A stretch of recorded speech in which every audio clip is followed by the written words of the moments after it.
نحكي لكم القصه هذه ونسكت.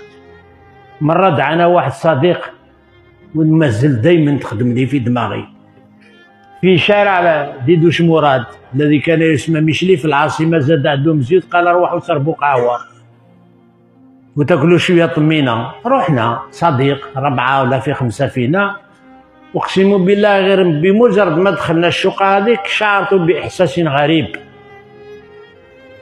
قعدنا بدينا نشربوا قهوه، وبادره احد الاصدقاء مول الدار واسمه رزقي، قال لي يا سي رزقي والله غير عندك شقه خير من الفيلا، عندها 7 بيوت الله يبارك.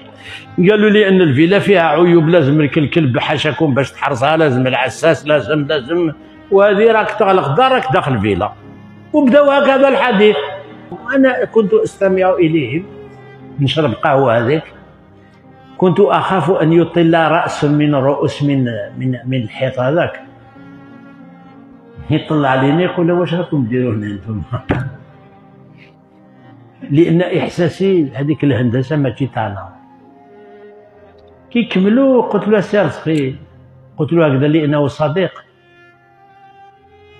قلت له شحال بنيت دارك هذه؟ قال لي ما بنيتهاش. قلت له شحال كريتها؟ ما كريتهاش. شحال شريتها؟ ما شريتهاش. كيفاش تسكن هنا؟ ما بنيت ما شريت ما كريت. قال لي كيفاش الشيخ؟ كيفاش يا اخي تعرف الشيخ هو اللي خلاني، بابا يعني الله يرحمه. قلت له باباك شحال شراه؟ ما شراه. شحال بناه؟ ما بناهش. شحال كراه؟ ما كراهش. كيفاش وصلتوا له؟ قال لي راحت لك ولا؟ قال لي كي راحوا هذوك حنا كيما الجزائريين جينا فتحنا الباب وسكننا. قلت له يا سي رزقي ان القران قد نزل فيك وفي ابيك. قال لي كيف؟ قلت له اولا تسمعوا بقوله تعالى اولم تكونوا اقسمتم من قبل ما لكم من زوال وسكنتم في مساكن الذين ظلموا انفسهم وتبين لكم كيف فعلنا بهم وضربنا لكم الامثال وقد مكروا مكرهم وان كان مكرهم لتزول منه الجبال فلا تحسبن الله مخلف وعده رسله ان الله عزيز ذو انتقام، ان الله عزيز ذو انتقام. قال لي هذا قرآن. قلت له بل هو قرآن مجيد في لوح محفوظ، ورأيت الرجل قد اصفر وجهه كأنه صدق بأن الآية نزلت في ذلك اليوم. قال لي ما لا شيخ كيف نديروا؟ كيف؟ قلت له سهلة ومعنا، ما تعرفوش تقولوا الحمد لله الذي أجلاهم وأسكننا في مساكنهم لئن شكرتم لأزيدنكم ولئن كفرتم وإن عذابي لشديد.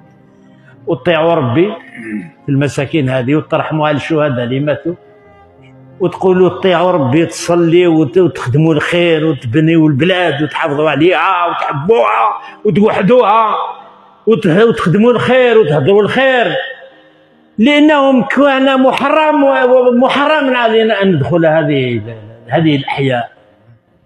ديك راك تقول لي أنت يا هذه دارك خليها لك بابك.